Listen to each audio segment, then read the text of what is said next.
Well, if anybody's wondering about the crypto stuff, they're like, well, how are you finding all this? How are you making money? This is the most simple thing ever. On Coinbase, all I'm doing is going to like the coins that are listed on there, sorting them by the lowest market cap, and then anything under 50 million, preferably 40 million, that has like a relatively stable chart or it was really high, like it had a high all-time high at one point, buying it low and then just waiting, because all those coins are going up like 2, 3, 4x pretty easy because people are on Coinbase and just buying these shit coins. Really, they're like 30 million.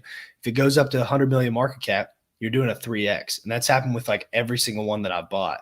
And eventually they're all going to go to zero because none of them are that great. I mean, there's maybe a few that stick around, but that's like the best way to do it if it's all going up. And if we hit like an extreme bull run, if Bitcoin gets to 100K, those things are going to fly up. So whatever I have now is probably going to 5, 10x from there.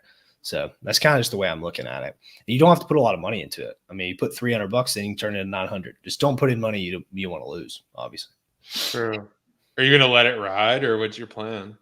Yeah, I want to, as soon as it gets to, my original was 40K, but probably 30K now. I'm probably just going to sell half.